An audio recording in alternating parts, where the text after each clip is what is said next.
상쾌하고 시원하게 오늘의 이슈를 분석합니다. 김지윤의 픽. 팔레스타인 땅인 베들레헴에 들어서면 눈앞에 보이는 것이 두 가지 있습니다. 예수님이 태어나신 도시를 둘러싼 높은 장벽, 그리고 세계에서 가장 전망이 나쁜 호텔이라 불리는 월드 오브 호텔.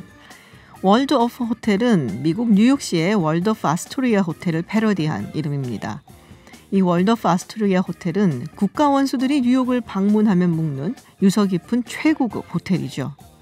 베들레헴의 월드 오브 호텔은 장벽으로 인해 단절되었다라는 의미를 가집니다. 그리고 이 호텔을 전 세계적으로 유명하게 한 것은 호텔 내부와 외벽을 장식하고 있는 얼굴 없는 화가 뱅크시의 그림이죠.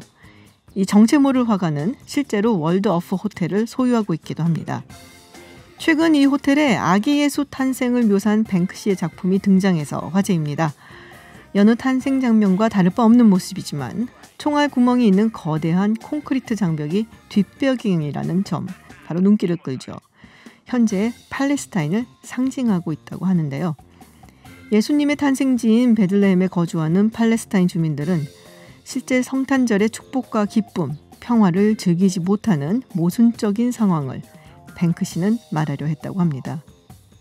성탄절만큼은 종교와 이념 그리고 나라를 떠나 모두가 잠시나마 행복해지기를 뱅크시와 함께 기원해봅니다. 네, 원래 이 자리에 나와 계셔야 하는데 본회의 참석하시느라고 국회에 계십니다. 네, 그래서 오늘은 부득이하게 전화 연결로 이야기 들어보겠습니다. 안녕하세요, 의원님. 네, 안녕하세요. 네, 본회의, 사실은 저희가 본회의장에서 지금 통화를 할 수 있을까 생각을 했는데 지금 뭐 열릴 기미가 안 보인다고 이야기가 하네요. 예, 아니 열리긴 열릴 건데 네. 지금 또 4+1 네네. 우리 민주당과 이제 야당들의 원내대표 회담이 방금 열렸습니다. 네. 예, 그래서 각 당은 지금 의원총회를 하는 중이지만, 네네. 정작 본회의 개회는 요 원내대표 회담이 좀 끝나봐야 알 수 있을 것 같고, 거의 다 합의가 된 줄 알았는데, 네. 저렇게 회의가 늦어지는 거 보면은, 아직까지 4+1 내에서도 미합의 사항이 좀 있는 걸로 보여집니다. 아, 그런가요? 오전에 협의체, 4+1 협의체가 뭐 의견을 다 통합한 걸로 저는 알고 있었거든요. 석패율 포기하셨잖아요. 그게 지금까지 합의 다 됐다 그래 놓고, 거의 다 됐고 의견 접근하고 있다 이런 지가 벌써 보름이 넘었어요. 근데 또 석패율제들 회복해서 지금 뭐 전격적으로 그럼 되겠다라고 생각을 했었거든요. 그거는 석패율은 이제 한 네. 3가지 쟁점 중에 하나인데, 네. 그 문제는 해결이 됐습니다. 그건 지금 거의 민주당 안대로 다 됐어요. 민주당이 그렇죠. 석패율 안 된다 그래서 빠졌고, 그다음에 의원 연동형 비례대표제는 30석을 캡을 씌운다 그래서 그 상한선도 이것도 민주당 안대로 됐고, 지역 구석도 늘어났더라고요. 예, 그렇습니다. 그러니까 지금까지 250석 지역구대 50석 비례대표 얘기했는데, 오늘은 돌연 그것이 아니라 253석 지역구대 비례대표 47석으로 더 후퇴된 안으로 지금 아침에 나왔으니까, 이건 사실 저희로서는 아주 비극적인 상황이죠. 그러게 조금 오늘 여기 나오시게 되면은 또 포효를 하시겠구나 생각을 하고 있었는데, 네, 전화로 연결을 하는 바람에 조금 그 느낌이 덜하기는 합니다, 의원님. 그렇군요. 네. 예, 이거 나갔어야 되는데. 근데 지금 뭐 속보로 들어오는 거 보니까 일단 자유한국당이 예산부수 법안을 먼저 처리를 하기로 했는데 거기에 수정안을 굉장히 많이 지출을 했다. 이렇게 되면 수정안부터 먼저 처리를 해야 되니까 시간이 좀 많이 지연되지 않을까 생각이 드는데, 이것도 전략 중에 하나겠죠? 그럼요. 저번에 다 했던 그 방법입니다. 네. 사실 수정안이라는 게 별게 아니에요. 날짜를 슬쩍 바꾼다든가, 네. 규칙을 슬쩍 바꾼다든가, 아무 의미 없는 수정안들을 막 남발하는 거예요. 이것도 사실상 의사지연의 또 다른 변형된 방법이라고 보여지고, 그다음에 패스트트랙 법안은 의안 27번하고 28번에 있습니다. 네. 27번, 28번이 선거법, 그다음에 공수처 법이죠. 이렇게 되면은 이때는 필리버스터를 하겠다는 입장이에요. 그렇죠. 예. 그래서 저지하겠다는 입장이고 네. 그런 만큼 오늘도 파란일 걸로 예상합니다. 그렇군요. 어떻게 지금 뭐 약간 좀 회의가 늦어지는 것 같다고 하셨는데 본회의는 열릴 걸로 예상을 하시고요. 예, 이미 소집이 된 상태고 네. 저는 지금 개회는 이제 초읽기에 들어갔다고 보여집니다. 아, 그러시군요. 지금 자유한국당이 비례대표 위성 정당 만든다는 얘기가 나오고 있잖아요. 네, 예상을 하셨나요? 약간 허를 찔렸나요? 그런 얘기가 네. 한 달 이상 검토한 걸로 돼 있어요. 아, 그렇군요. 예, 자유한국당은 이걸 진즉부터 하나의 보조적인 수단으로 일찌감치 고려를 했다는 거거든요. 네. 그러다가 최근에 막상 패스트트랙 상정이 임박하니까 본격적인 공론화를 시도한 겁니다. 아. 이렇게 보면은 이제 한국 정치에서 아주 저는 이걸 뭐라 그래야 될지, 이건 코미디도 아니고 아주 한국 정치에 아주 듣도 보도 못한 정말 희한한 일들이 벌어지는 건데, 결국 비례한국당 가치입니다.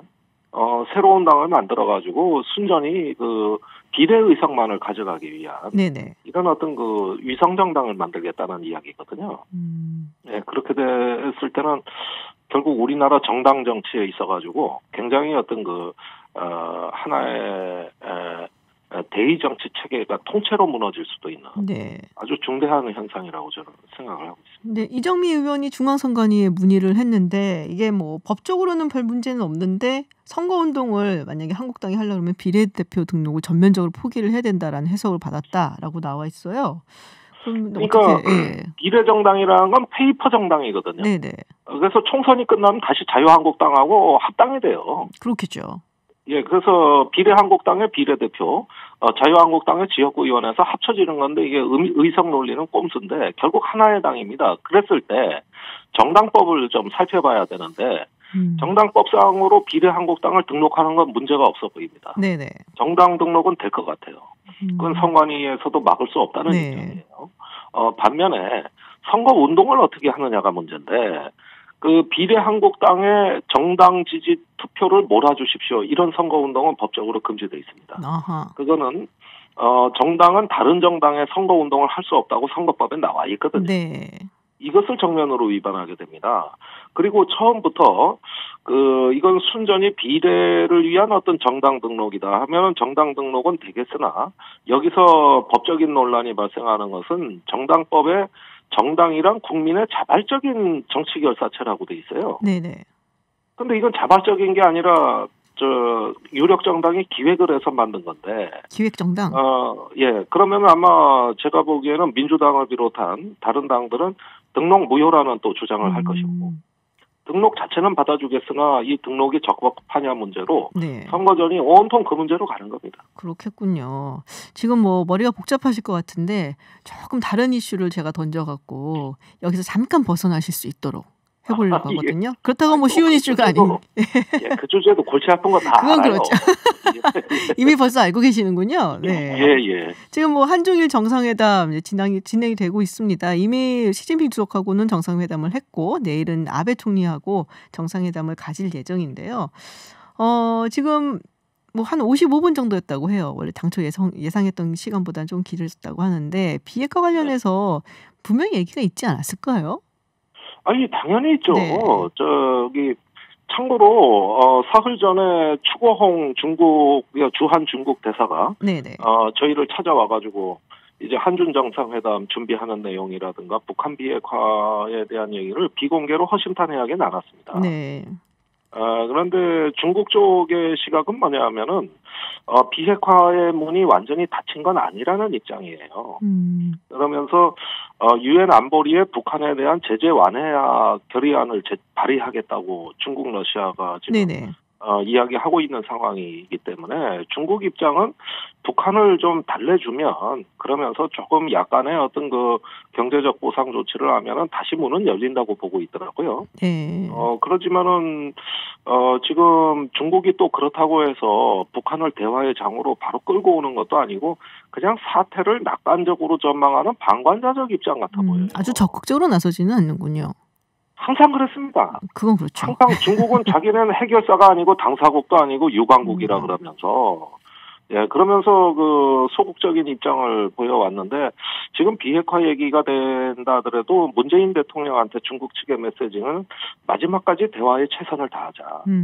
그다음에 북한에 대해서는 그 어느 정도 경제적인 제재 완화 조치가 필요하다는 입장을 피력할 걸로 보여지고요. 네. 그다음에 북한에서도 지금 뭔가 ICBM을 발사한다든가 7차 핵실험을 하는 등의 이런 어떤 고강도 도발로 바로 나갈 것 같지는 않기 때문에 네. 그 사이에 미국과 한국이 좀 빨리 손을 써야 된다 하는 어떤 독촉의 메시지를 보내지 않을까 생각이 들어요. 아, 그럼 북한이 뭐 갑자기 좀 고강도의 대응, 뭐 ICBM을 발사한다든지 이런 거는 없을 거라고 보고 계신가 봐요, 의원님은. 예, 중국은 아직도 버퍼존이 존재한다. 네. 이 완충구역은 아직도 존재한다 그러면서 계속 우리한테 좀 뭔가 적극적인 대화를 주문하고 있고 또 미국이 특히 북한에 대한 어떤 경제 제재 완화 조치에 나서야 된다고 계속 주장하고 그렇군요. 있는 걸 보면 예, 조금 뭔가 좀 우리가 모르는 대화는 오고 가는 게 있지 않을까 하는 생각을 하게 됩니다. 물밑 대화는 오고 갈 것이다. 근데 지난 예. 토요일에 김정은 위원장이 그 당 중앙군사위원회 회의 소집했잖아요. 어떻게 보셨어요? 그 보도 내용이나 이런 거? 그러니까 전혀 그 내용은 알려지지 않고 네네. 뭐 인민군 직제 개편이라든가 네네. 부대 구조 조정에 관한 이야기라 그러는데 저는 그게 상당히 의미가 있어 보여요. 어떻게요? 예를 들면 북한의 핵과 미사일을 다루는 부대는 그 평양에 위치한 전략군 사령부 아닙니까? 네네. 과거에는 전략 로켓군 사령부라 그랬고 지금은 제4군으로 독립한 전략군 사령부라고 돼 있는데 그 지휘관이 3스타 상장이거든요. 네. 근데 이걸 갖다가 뭐 대장으로 올린다든가 차수로 올린다든가 또 어떤 군부의 어떤 그 부동의 어떤 권력의 꼭지점, 정점에 위치시키는 직제 개편도 가능하고 네. 이것도 서방 측에 상당한 메시지가 되거든요. 그래서 직제 개편을 했고 부대 구조를 조정했다는 내용도 향후에 어떤 결전에 대비할 수 있는 준비를 하고 있다는 메시지가 될 수가 있어요. 압박적인 메시지인가요, 그러면? 그렇죠. 충분히 그럴 수가 있는 것이죠. 그래서 절대 그 내용을 과소평가해서는 안 된다고 보여요. 그렇군요. 근데 우리 또 그 글로벌 호크 도착했거든요. 그 글로벌 호크 보내는데 우리도 글로벌 호크 들여왔거든요. 네네. 자꾸 미국이 참 뭐랄까 내일 정찰기를 뭐 보내다시피 하면서 온갖 정찰기 전시장이 돼버렸어요. 네. 그런데 그 미국의 U2 정찰기 같은 건 우리 백두근강 정찰기가 이미 네. 오랫동안 전부터 가동 중에 있고 조기 경보기 우리나라도 있습니다. 그다음에 글로벌 호크는 지금 들여와가지고 그 전력화라고 하죠. 군의 실전 배치 준비를 하고 있어요. 근데 북한이 이거를 보면은 또 군으로 압박을 하는구나라고 여기지 않을까요? 아니 그런데 거기에다가 네. 또 일견 정밀 타격 부대 옛날에는 네네. 참수 부대라고도 했죠. 그렇죠. 그래서 이 북한의 정권의 핵심부를 요인들. 타격하는 네네. 이런 어떤 그 훈련까지 했다는 거를 계속 미국에서는 이제 동영상으로 보여주고 있고 네. 이런 상황이 이제 경제적 압박을 넘어서 군사적 압박의 단계로 치닫고 있는 거거든요. 네. 그런 면을 보면은 무언가 이 강대강으로 충돌할 수 있는 양측의 의지와 에너지는 잔뜩 비축이 돼가고 있는 과정입니다. 여기서 이제 최종적으로 대화 종결 또 이제는 북한이 새로운 노선을 천명하게 되면은 기름에 불을 붓듯이 불에 기름 붓듯이 네. 어떤 또 한반도의 어떤 위기 상황이 올 수도 있는 상황이기 때문에 제 생각에는 이 지금 문재인 대통령 발걸음이 아주 무거우실 것 같아요. 굉장히 중국에 가 있다고는 하지만 착잡한 심정이실 것 같은데 네. 혼신의 힘을 다해서 마지막 대화의 촛불을 꺼지지 않도록 노력하는 모습을 좀 가시적으로 보여주셔야 될 것 같습니다. 그렇군요. 마지막 질문 하나 드릴게요. 약간 가십적 질문인데 김현정 국가안보실 2차장 예전에 강경화 외교장관하고 좀 불화설이 있었잖아요. 근데 이번에는 최종건 평화기획비서관하고 또 불화설 보도가 나왔습니다. 친하시잖아요. 제가 아는 사람이죠. 예. 그런데 네. 그 청와대 역학관계도 복잡한 건 있습니다만 김현종 차장 같은 경우는 이제 뒤늦게 안보실에 합류한 인물이고, 그렇죠. 그러면서 갈등의 축은 자기보다 직급이 낮은 최종권 비서관보다도 저는 그 상대는 정의용 안보실장이라고 봅니다. 사실은 그 관계에서 계속 어떤 소통의 문제가 있을 수가 있고, 또 김현종 차장이 그 지소미아 폐기 국면에서 네. 다소 좀 그 튀어 보이는 듯한, 어쩌면은 개인 플레이로 오해받을 수 있는 행동이 다소 있었다고 봅니다. 이제 이런저런 것들이 지금 누적이 돼가지고 모종의 어떤 그 불편한 관계가 좀 형성되지 않았는가, 이런 추정을 해볼 수밖에 없거든요. 네. 그리고 사실은 김현종 차장이 이제 혼자서 이렇게 미국에 출장 가가지고 자기 어떤 그 대미 외교를 하고, 네네. 이런 모습도 좀 보기에 좋지는 않았어요. 여전히 안보실이 체계와 절차, 시스템으로 움직여야지 어떤 특정 인물 중심으로 카메라가 따라다니는 이런 모습들로 봤을 때 뭔가 조금 좀 부작용이 없을까 걱정을 했는데, 오늘 유력 언론의 그걸 관측하는 네. 기사가 났더라고요. 그래서 조금 저희도 우려스럽게 보고 있습니다. 그렇군요. 사실 지금처럼 외교 안보 라인들이 좀 더 협력해서 잘 헤쳐나가야 되는 데가 없는데, 이렇게 좀 안 좋은 잡음이 들리는 거는 좀 우려스러운 상황인 것은 맞는 것 같습니다. 그거는 별로 좋지 않아요. 이건 대통령한테도 그렇죠. 상당히 안 좋은 영향을 줍니다. 청와대가 각성해야 될 문제입니다. 예, 대통령께도 상당히 부담스러운 상황이 될 수 있으니까 청와대가 좀 조심스러워야 되지 않냐라는 의견이셨고요. 그렇습니다. 네, 의원님 오늘 잘 처리되기를 바라고요. 네, 좋은 꿈 꾸겠습니다. 네, 수고하십시오. 네, 감사합니다. 네, 고맙습니다. 네, 지금까지 정의당 수석대변인 김종대 의원이었습니다. 가수 김건모 씨 성폭행 의혹 제기에 이어 유재석 씨, 김태우 PD까지 인터넷 방송 가로세로 연구소의 폭로가 연일 이어지고 있습니다. 근거 없는 무차별 폭로에 선정적인 방송 등을 이유로 방송을 폐지해달라는 국민 청원까지 올라왔는데요. 그런데 이를 보도하는 언론 또한 크게 다르지 않아 보입니다. 민주언론시민연합 김원경 사무처장과 함께 이야기 나눠보겠습니다. 안녕하세요, 사무처장님. 안녕하세요. 네, 먼저 가로세로 연구소 잘 모르는 청취자분들도 계실 것 같아요. 그래서 잠깐 설명을 드리자면은 강용석 변호사, 그리고 김세희 전 MBC 기자, 그리고 김용호 전 스포츠월드 기자가 운영하는 유튜브 개인 방송입니다. 네. 최근에 김건모 씨 성폭행 의혹을 제기를 했습니다. 근데 이 방식이, 제기하는 방식이 너무 선정적이다, 뭐 이래갖고 국민청원까지 올라왔거든요. 네네. 어떤 식으로 의혹을 제기했는지 혹시 모니터링을 하셨을 것 같은데요. 사실은 저는 가로세로 연구소를 여태까지 한 번도 안 봤는데요. 네. 이 의혹 제기가 너무 선정적이다라는 말 때문에 할 수 없이 아주 잠깐 봤습니다. 그런데 일단 기본적으로 이제 우리가 그러니까 성폭력을 폭로할 때에 굉장히 주의해야 될 것이 그 내용에 있어서 매우 드라이하게, 그러니까 네네. 최대한 건조하게 보도를 하는 것이 기본입니다. 네네. 그런데 지금 여기서 말하는 선정적이다라고 말하는 것이 사실은 이 수위에 맞지 않다고 생각될 정도로 굉장히 이상하게 방송을 하고 있어요. 근데 그 이상하다는 것을 제가 어떻게 말을 옮길 수가 없는 수준의 그런 내용이거든요. 네네. 한마디로 말하면 성폭력을 성애화하고 있다. 성폭력을 야설 풀듯이 그렇게 전하고 있다라는 것이에요. 굉장히 흥미 위주로 전달을 하고 있고요. 네네. 물론 이런 것은 우리가 감안을 해야 돼요. 성폭력 보도를 할 때 그 미투를 하시는 당사자는요.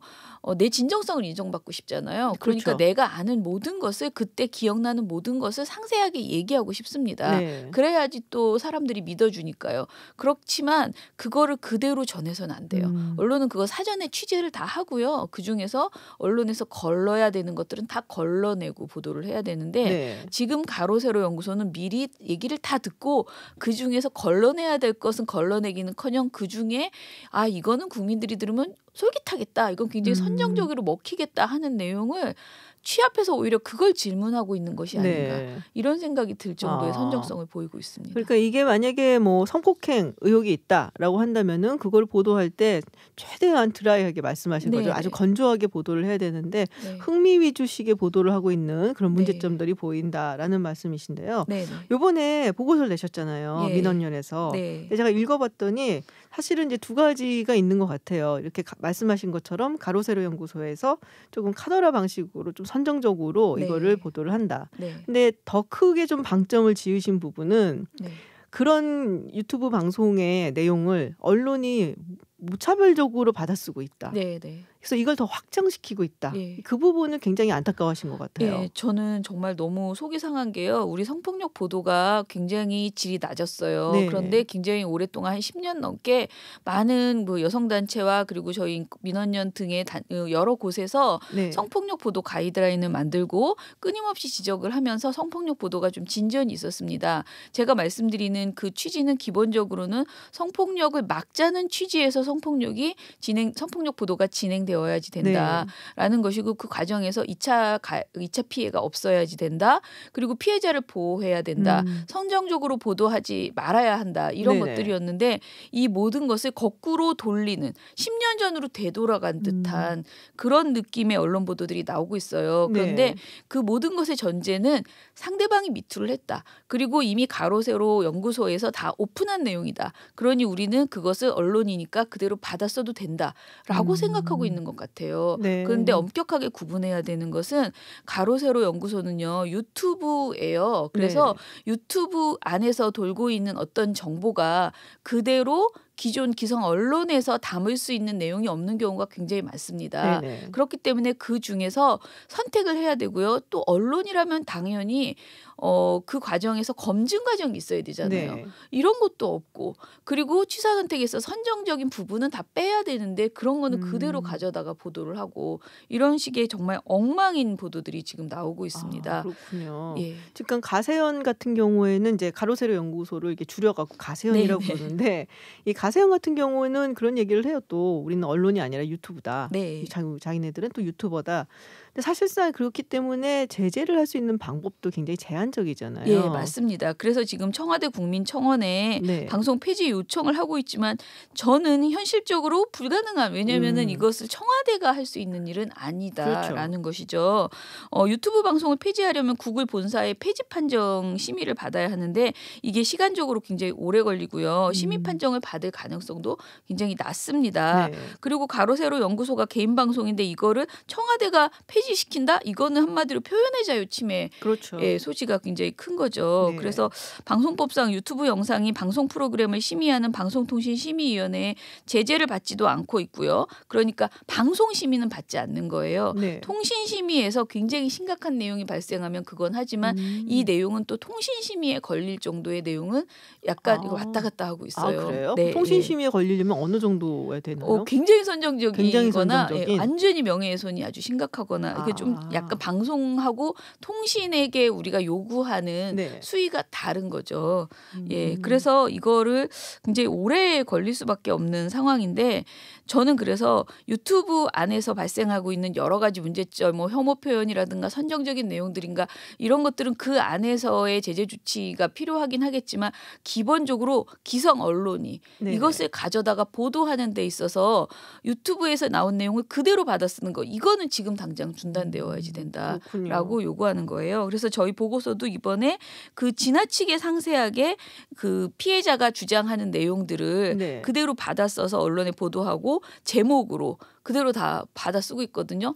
이게 포털에 다 돌고 있잖아요. 그런데 굉장히 어린아이들도 포털을 다 검색하잖아요. 그래서 다 나오죠. 열어보는데 네. 이로 말할 수 없는 수위의 그 제목들이 다 뜨고 있고 기사를 눌러보면 호기심을 갖고 눌러서 읽어보면 진짜 저는 지금 당장 이거를 다 포털에서 내려야 된다고 생각을 해요. 그러니까 지금 말씀하신 대로 정말 좀 낯뜨거운 그런 네. 헤드라인들이 막 있잖아요. 네. 읽어드리고 싶은데도 저도 사실 읽어드리기가 네, 굉장히 제가 민망한 읽어드릴 내용들이라서. 수가 없어요. 예, 저도- 읽어드리면 또 한 번의 어떤 맞아요. 우리도 그런 행태가 계속 되는 것 같아서요. 말씀을 드릴 수가 없고 제가 거듭 말씀드리지만 왜 이런 것을 하면 안 된다라고 하냐면은 성폭력을 이렇게 성애와 야한 이야기처럼 만드는 것은 성폭력 피해자를 다시 한번 성적으로 소비하는 행태일 수도 있고요. 그리고 이런 선정성으로 인해서 성폭력이 막아지지가 않아요.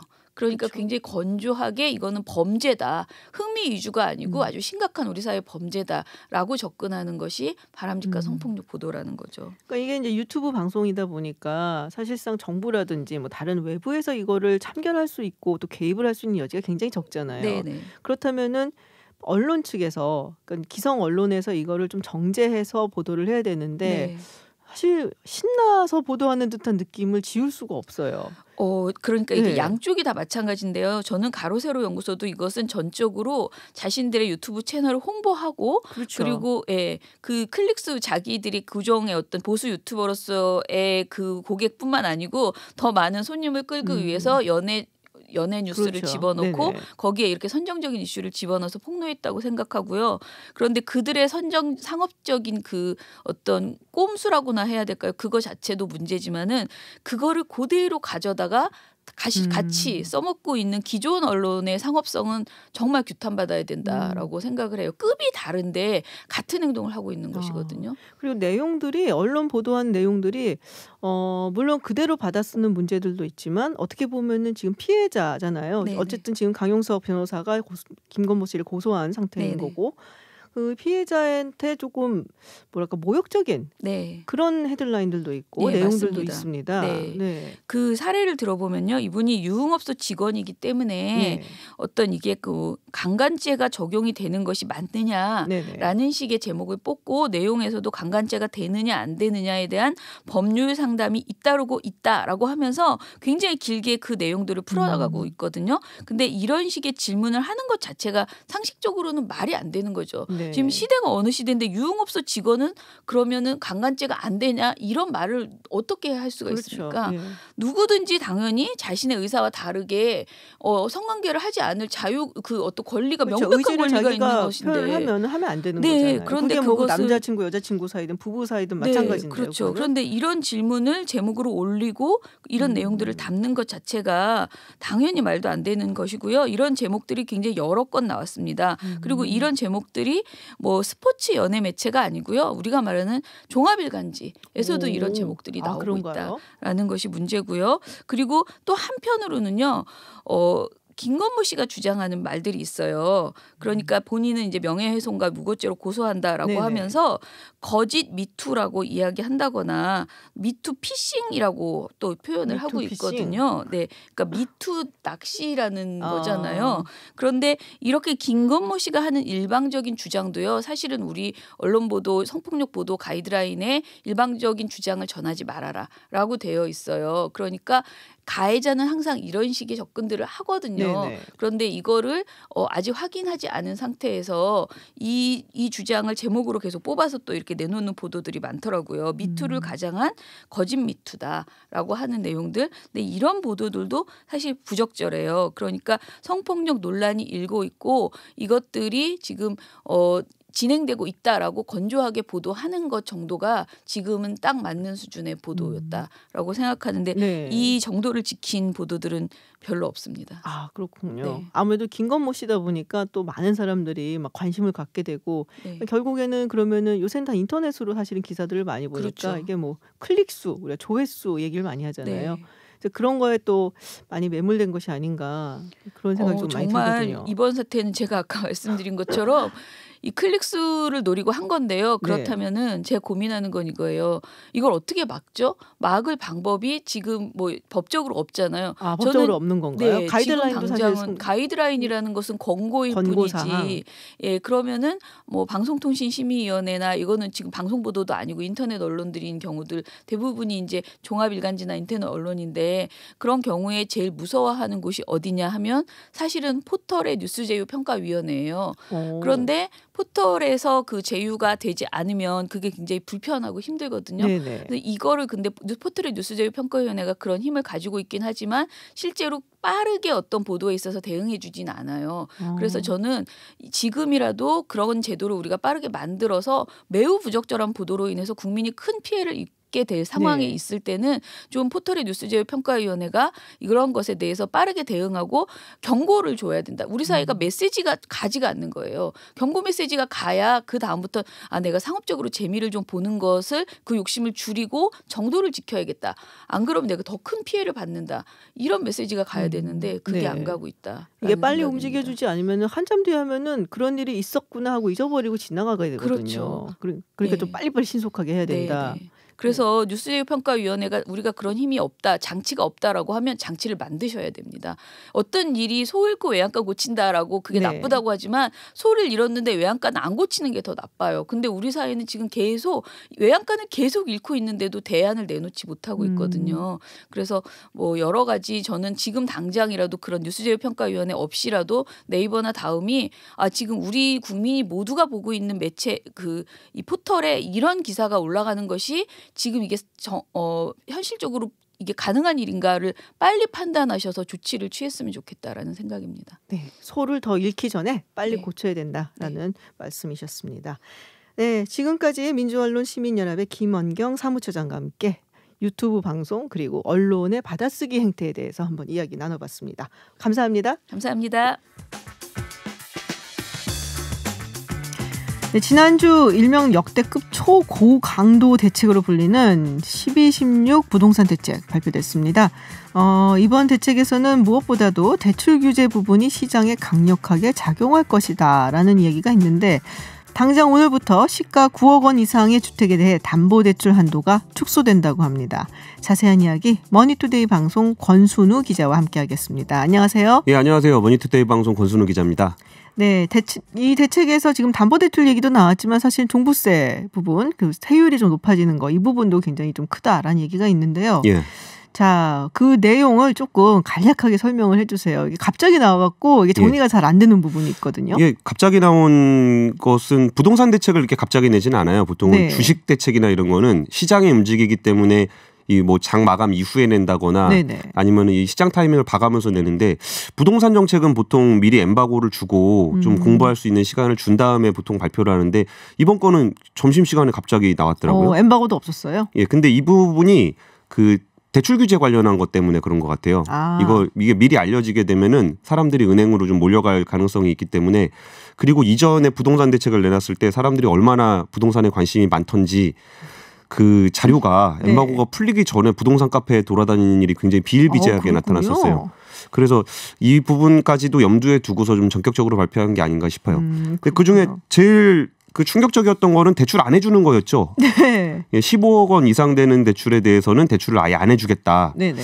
대출을 아예 안 해준다는 얘기를 들어본 적은 저도 한 번도 없거든요. 그러니까 이 부분 사실은 제가 이제 여쭤보려 했던 거예요. 지난주에 저희 코너에서 한 코너에서 이걸 다뤘는데 그게 아니다라는 얘기를 또 해갖고 정확하게 이게 대출을 안 해주는 것인지 15억 이상의 주택에 대해서 이게 무슨 이야기인가요? 그러니까 담보대출이 안 된다는 건가요? 그러니까 뭐 별로 이렇게 중요한 얘기는 아닌데 이게 트집을 잡다 보니까 그렇게 되는 것 같은데 생활자금 대출이라 그래가지고 내가 집 담보로 예를 들어서 한 채 집이 있는데 그 현금이 없어서 이 집 담보로 대출을 받아서 그 돈으로 생활을 하겠다. 그 생활자금 대출 같은 경우는 일부 허용을 해주겠다는 거예요. 그럼 어차피 지금 막고자 하는 포인트가 부동산 시장이기 때문에 이 담보로 해서 부동산을 매입하거나 이런 거를 견제하려고 하는 거거든요. 그러다 보니까 생활자금 같은 경우에는 조금 풀어주겠다 뭐 이런 얘기라 우리가 부동산 때문에 관심 있는 거지 생활자금 때문에 걱정하는 건 아니잖아요. 그렇죠. 그래서 별로 중요한 얘기는 아닌데 어쨌든 정책이 나오면 비판을 해야 되는 또 허점을 찾아야 되는 그런 임무가 있기 때문에 그런 얘기가 좀 나왔었습니다. 그러면 만약에 제가 무주택자예요. 그러면 아파트를 살려고 하는데 15억 1,000만 원짜리예요. 안 되죠. 안 되는 거예요? 대출이? 그렇군요. 그러니까 매입을 위해서 하는 건 안 되는 거죠. 그러니까 집을 살려고 그러니까 보통 우리가 대출을 받는다, 뭐 주택담보대출을 받는다라면 대개로 뭐랄까, 그러니까 집을 살 때, 이럴 때 사실 주택담보대출을 받잖아요. 그러니까는 집을 사려는 목적으로 담보대출을 받는 것은 안 되고, 다만 내가 현금이 없어서 생활을 해야겠다 할 때는 되는 것. 일부 허용이 된다는 거죠. 그렇군요. 또 하나는 이제 9억 원 초과 대출에 대해서 담보 비율을 9억 원 초과분에 대해서만 LTV 20%. 그러니까 9억 원짜리면은 뭐 만약에 14억 원짜리를 산다라고 했을 때 이전에는 40% 적용하면 5억 6천만 원 정도를 해줬거든요. 근데 9억까지는 40%. 그럼 9억을 초과하는 부분 5억에 대해서는 20% 이렇게 계산하면 전체 주택담보대출 한도는 1억 원 정도가 줄어들게 됩니다. 그렇군요. 그리고 뭐 DSR 이거 소득 관련해서 네. 하는 거 예전에는 그냥 금융회사에서 알아서 관리하는 거였거든요. 근데 이번에는 한 사람당 그 소득 규제를 명확하게 하기로 했고요. 그리고 뭐 되게 많아요. 되게 많은데 그중에서 그냥 사람들이 체감할 수 있는 부분들 뭐 일시적 2주택자 네네. 이런 사람들 2년까지 봐줬거든요. 근데 그걸 1년으로 줄였다라는 얘기가 그 뭐였냐면 야 2년 정도만 한번 버텨볼 만하지 않냐 이런 분들이 좀 있었거든요. 이거를 1년으로 좀 줄인 게 있고요. 네. 그리고 뭐 전세자금 대출 줄인 거 뭐 네. 그 사업자 전세자금 대출 얼마나 줄였나요? 이 전세자금 대출이 네. 그 이번 대책이 조금 그 뭐 역대급이다, 네네. 파워풀하다 뭐 이런 얘기 나왔는데 저는 약간 정부가 그 수단과 방법을 가리지 않겠다라는 시그널을 보여준 것 같기도 해요. 그 중에 대표적인 게 전세자금 대출인데 전세자금 대출에 보증을 해주는 기관은 국내에 3군데가 있어요. 네. 그 허그하고 주택금융공사하고 서울보증보험이라는 네네. 데가 있는데 일반 사람들은 잘 인식을 못해요. 왜냐하면 서울보증보험이 정부 지분이 100% 있는 회사예요. 네. 그러다 보니까 정부의 기관으로 생각을 보통 하는데 여기는 그러니까 공적 자금을 받아서 그렇지 민간 금융회사거든요. 그러니까 정부라는 거는 그냥 정부가 하고 싶다는 대로 그냥 할 수 있는 건 아니잖아요. 그러니까 규정이라는 게 있고 그 시행령에 따라서 자기가 규제를 할 수 있는 건데 그럼 민간 금융기관에 대해서 보증을 해주라 마라를 얘기할 수가 없어요. 그래가지고 이전에 전세자금 대출 관련한 규제가 나왔을 때 시장에서 조금 약간 좀 삐딱하게 봤던 거는 그럼 뭐 서울보증 가서 받으면 되지. 딴 데 가서? 네. 그러니까 두 군데는 안 되니까. 네네. 두 군데는 공공기관이니까 안 되지만 여기는 그러니까 규정이 없어요. 서울보증보험에 네. 대해서 할 수 있는 규정이. 네. 그래서 항상 이쪽으로 우회할 수 있다라는 시그널이 있었는데 제가 이전에 와서 두더지 잡기 얘기 한번 한 적 있지 않았어요? 맞아요. 그러니까 두더지 잡기를 이렇게 하는데 그 전에 했던 데는 그 재건축 재개발을 중심으로 해서 분양가 상한제 지역 여기가 안 되겠다 해서 분양가 상한제를 적용을 했단 말이에요. 네네. 근데 분양가 상한제를 요 지역에다 적용을 하니까 그러면 분양가 상한제 도입 안 되는 데가 더 좋네? 네. 그래서 거기가 또 튀어 오르는 거예요. 거기 또 잡는 거고. 그럼 이번에 또 그 대책에 들어간 거고. 전세자금 대출을 분명히 잡는다고 했는데 아까 주택금융공사에서 허그를 잡았는데 서울보증보험에서 튄다. 그래서 또 거기를 잡은 건데 네. 그 형식이 아까 제가 수단과 방법을 가리지 않겠다. 나쁜 표현으로 썼던 건 아니고 이걸 어떻게 잡을 수 있을까를 고민을 좀 해본 거예요. 그러니까 규정이 없는데. 네. 그래서 협조 요청을 했습니다. 협조 요청? 어디다가? 서울보증보험에다가. 어떻게 해요? 그러니까 규정이라는 거는 네. 이런 규정에 따라서 이렇게 명령을 하는 거잖아요. 네. 하면 안 된다. 이걸 틀리면 너넨 불법이다. 네네. 이게 아니라 하지 않아줬으면 좋겠다라고 협조 요청을 해요. 정부가 100% 지분을 가지고 있는 보증보험회사에. 그게 뭐 협조예요? 그렇죠. 그리고 또 하나는 P2P 네. 대출인데 P2P 대출 이게 저 찾아보니까 예. peer to peer라고 해서 좀 약간 쉽게 대출을 중간에 뭐 거치지 않고 하는 거다라고. 그러니까 저는 그러니까 이렇게 얘기하면 P2P 대출 업체에서는 별로 안 좋아하는데 저는 일종의 온라인 대부업 비슷한 거라고 생각을 해요. 그러니까 형식 대부업. 자체는 그렇거든요. 네. 그럼 온라인 대부업체에다가 LTV DTI를 적용하거나 이러는 것들이 규정상 될 수가 없어요. P2P 금융 같은 경우는. 근데 정부에서 이거 그러니까 관리하겠다 이렇게 발표를 해서 규정이 없을 텐데 이걸 어떻게 규제를 했을까라고 생각했는데 어제 보니까 P2P 대출 관련한 협회에서 갑자기 보도 자료를 냈어요. 정부 방침에 적극 동참하겠다. 이게 약간 전방위적으로 정부가 약간 압박을 하는군요. 어떻게 보면은 협조해 달라고. 그러니까 P2P 대출이라는 거는 굉장히 좀 규제가 미치지 않는 영역이기 때문에 이쪽으로 조금 우회할 수 있지 않겠냐라는 우려가 나왔었는데 그러니까요. 거기에 대해서도 이제 막았네요. 그러니까 아까 말씀드렸던 이게 망치를 들고 그러니까 규정을 갖고 있는 데는 망치로 막았고 망치가 없는 데는 손으로 막았고. 그렇군요. 이래가지고 계속 막은 거라고 보시면 될 것 같아요. 지금 질문이 대답을 굉장히 기다리고 계시는 분이 계세요. TBS 다님이라고 해야 되나요? TBS DA님께서 집이 한 채라도 10억이면은 대출이 안 되냐? 그리고 무주택자라도 구입 목적에 주택 구입 목적 담보대출은 불가능하다라고 말씀을 하셨고요. 예. 그러면 큰 집으로 늘려가려면 무조건 현찰을 써야 되는 것인가? 그렇죠. 그렇대요. 네. 현찰을 무조건 들고 있어야 된다는 얘기인데 이렇게 되면은 사실은 그거를 생각을 하고서는 뭐 대출까지 생각을 하고 다음엔 조금 큰 집으로 혹은 좋은 곳으로 이사 가야지 계획을 하고 있었던 무주택자나 뭐 1주택자들은 좀 괴로울 것 같은데요. 근데 이 정책이 그러니까 부동산 정책이 되게 어려운 것 중에 하나가 우리가 어딘가에 숨겨진 은밀한 곳에 네. 음침한 생각을 가지고 있는 투기꾼들이 부동산 시장을 움직인다고 생각을 하잖아요. 네네. 그럼 그분들이 처음에 시작을 할 수는 있어요. 특정 지역에 집중적으로 몰려가서 한다 그러면은 그 가격을 유지하고 높여주는 거는 그 다음에 뛰어드는 1주택자나 무주택자인 경우가 많아요.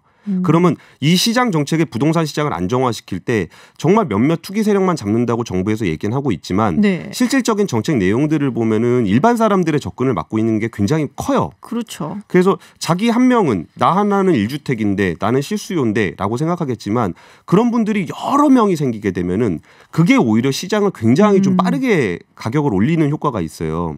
근데 거기서 또 되게 중요한 것 중에 하나가 부동산 가격이 자꾸 올라가다 보면은 네. 불안한 심리가 들게 되고 자기가 좀 무리해서 부동산 시장에 접근을 하게 되거든요. 네. 그렇게 되면 그게 투기꾼들이 어떻게 만들어놨던 그러니까 시작은 투기꾼들이 할지 모르겠지만 네네. 그 시장을 지탱하는 그 규모가 굉장히 커요. 그래서 이번에 대책 나왔을 때 뭐 현금 부자들은 15억 이상 되는 건 현금 부자만 사라는 얘기냐. 네. 그럴 수도 있는데 그 말도 맞긴 맞습니다. 그러면 15억 이상 되는 집을 그러니까 이상 있는 현금이 엄청나게 많은 사람은 뭐 현금으로 살 수는 있죠. 네. 근데 여기에 시장 접근성이 많이 떨어지게 되면 대출 받아서 이 집을 살려고 하는 수요자들이 많지 않으면 가격이 올라가는 게 상대적으로 덜할 수 있잖아요. 그럼 현금만 가지고 내가 현금 있다고 무조건 집을 사진 않잖아요. 그 사람들이 생각했을 때 이거 시장 참여자가 많이 안 늘어날 거라고 생각을 한다면은 굳이 현금만 있다고 해서 투자 수요로 거길 들어가진 않을 거예요. 그러니까 약간 어떻게 보면 수요를 줄이고 잡아놓고 그리고 이제 공급 같은 것도 뭐 양도세를 조금 허용한다는 좀 줄여준다는 내년 6월까지인가요? 예. 뭐 그런 걸 통해서 좀 뒤를 터놓겠다라는 얘기인 것 같은데 상당히 강력을 해서 많은 분들이 조금 걱정은 하고 계세요. 아닌 말로 내가 뭐 한 2억짜리 뭐 혹은 뭐 10억짜리 집을 가지고 있다가 15억짜리 집으로 좀 넘는 집으로 옮기려고 했는데 담보대출이 안 된다 그러면은 영락 없이 뭐 3억 이상의 돈을 모아야 되는 상황인 거잖아요. 현찰을 들고. 그래서 그런 면에서 봤을 때 계획하고 있었는데 계획이 틀어지네 하고 아쉬워하는 분들도 좀 있을 것이다라는 생각이 좀 들어서. 근데 그거는 단계별로 계속 있어 왔어요. 그러니까 이게 15억 원이냐 20억 원이냐 30억 원이냐 원래 정부 정책이라는 거는 항상 줄을 긋는 거기 때문에 그 마지노란 선에 있는 사람들은 피해를 봐요. 그리고 이게 강하다라고 느껴지는 거는 이존에 누적된 정책들이 굉장히 많아요. 네. 정부에서는 뭐 18번의 정책을 냈다라는 보도가 나오긴 하는데 사실 큰 틀에서는 4번이고 나머지 거는 두더지 잡기였거든요. 네. 그러니까 정책을 내니까 빠져나온 부분들을 보완하는 정책들인데 그때마다 그 마지노란 선은 항상 존재했어요. 그러니까 이번 정책의 특징은 지난번에도 말씀드렸던 연장선에서 단기 정책이에요. 단기적으로 시장이 가격이 올라가는 곳을 집중 타겟하는 정책이거든요. 그러면 내가 왜 마지노란 선에 걸릴까라고 생각하면 그 지역이 많이 올랐기 때문이에요. 그렇군요. 그러면서 이런 걸 잡으면서 중장기적인 정책이 효과를 발휘할 때까지 버티는 느낌이 있어요. 예를 들면은 뭐 수도권에 30만 호를 공급한다거나 매년 4만 호 이상을 공급한다거나 그럼 이런 정책들이 효과를 발휘하려면 실질적인 공급이 이루어지는 시점까지 버텨야 되거든요. 그렇죠. 근데 그 시장 그 공급 정책의 효과가 나타날 때까지 시장이 출렁거리는 걸 어떻게 막을 것이냐. 라고 하니까 약간 굉장히 억압적이고 심지어 위헌 소송까지 들어갈 정도였고 그렇죠. 그 규정으로 시행령조차 없는 걸 가지고 협조 요청을 함으로써도 막잖아요. 네. 그러니까 이런 부분들이 단기 시장을 어떻게든 잡고 중장기적인 정책 효과가 나올 때까지 버티고 있는 모습이 좀 느껴져요. 그렇군요. 오죽하면은 그 고위 공무원들 2주택자까지 팔라고 하는 게 그러니까 뭐 아까 말씀드렸던 것처럼 수단과 방법을 다 동원하겠다라는 시그널로 봐도 좋을 것 같아요. 굉장히 뭐 강력한 정부의 시그널이다라는 말씀이신데 이런 걱정들을 많이 하세요. 이렇게 되면은 결국에는 전세, 월세 이게 높아진다. 거기로 사실 이제 전이가 되는 경향도 없잖아 있거든요. 벌써 전세가 오르기 시작했다는 얘기가 굉장히 많이 들리고 있어요. 많이 올랐어요. 이미. 네. 그 전세값이 언제 제일 높았는지 아까 김 박사님 잘 아시죠? 전세가 가장 높았던 게 2014년, 15년 그때 뭐 그 갭이 굉장히 조그맸죠. 갭이 거의 마이너스 역전세도 꽤 나오고 그랬죠. 그러니까 이게 전세라는 제도에 대해서 제가 길게 설명드리기는 되게 어려운데 전세는 일종의 임대료 대신 돈 빌려주는 거거든요. 그러니까 내가 이 집을 매매를 할 것이냐 아니면은 집주인한테 돈을 빌려주고 여기 살 것이냐. 나중에 원금을 다 돌려받잖아요. 부동산 가격이 하락이 예상이 되면은 여기에 원금을 돌려받을 수 있는 전세가 굉장히 좋은 금융상품이 돼요. 그렇죠. 반대로 부동산 가격이 올라갈 거라고 생각하면은 전세보다는 매매 수요가 많아져요. 그렇죠. 그럼 여기서 부동산 시장의 어떤 상승 탄력이 줄어들게 되면은 전세값은 원래 올라가게 마련입니다. 그럼 이게 전세값이 어디까지 올라가냐? 전세하고 월세의 어떤 이율이 비슷해지는 수준까지 올라가게 돼요.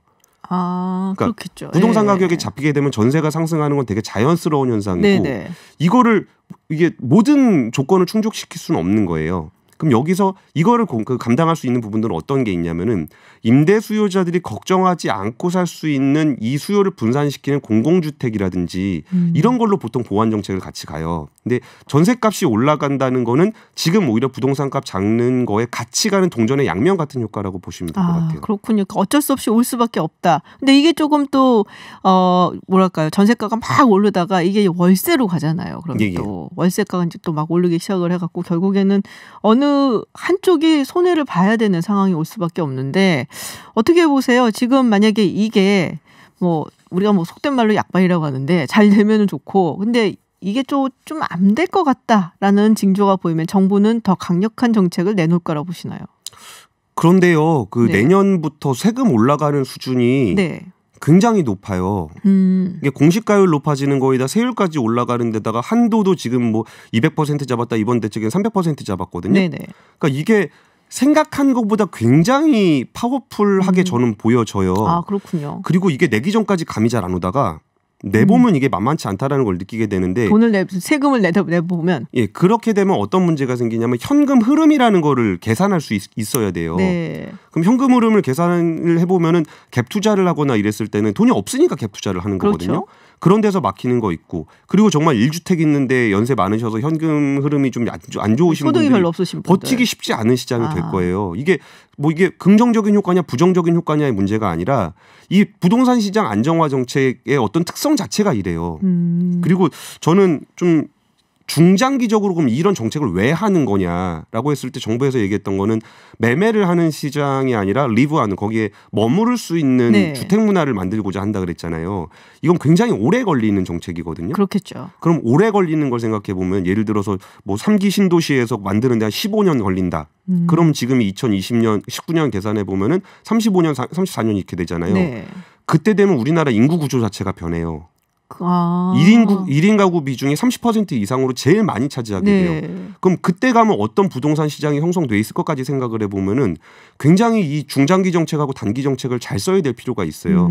그래서 지금 그 세금 정책이 만만치 않다라고 한다면은 이걸 인지하기 시작한다면은 뭐 추가적인 정책이 필요 없을 수도 있고 반대로 계속적으로 또 나온다 그러면 두더지를 또 할 거고 그리고 여기서 좀 되게 극단적인 현상 중에 하나는 사람이 투자 자산에 대해서 굉장히 불안해지잖아요.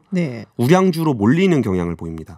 그럼 똘똘한 한 채가 또 나오는 건가요? 그러면 그거 대한민국에서 제일 똘똘한 한 채로 몰리게 되면은 강남 마용성을 중심으로 또 다시 몰릴 수가 있어요. 아이고. 이게 글로벌하게 런던으로 돈이 모인다거나 그것 때문에 브렉시트의 단초가 되기도 했고 스웨덴 같은 경우도 그렇고 덴마크 같은 경우도 그렇고 시장이 불안하면서 위험 자산이라고 불리는 주식보다 부동산 중에서도 도심지로 몰리는 현상이 나타날 경우에 또다시 이걸 때리면서 잡아갈 것인지에 대해서는 이제 추가적인 고민이 필요할 것 같습니다. 알겠습니다. 부동산 대책에 대해서 이야기도 나눠보고 추가 또 혹시 뭐 장기적인 전망은 어떤지에 대해서도 이야기를 들어봤습니다. 지금까지 머니투데이 방송 권순우 기자였습니다. 오늘 고맙습니다. 네, 감사합니다. 오늘도 전남 순천에서 블랙아이스로 시외버스가 미끄러지는 사고가 있었다고 합니다. 10명의 사상자가 발생했다고 하는데 다들 퇴근길 운전 조심하시고요. 저는 내일도 6시에 여러분을 기다리겠습니다. 지금까지 김지윤이었습니다.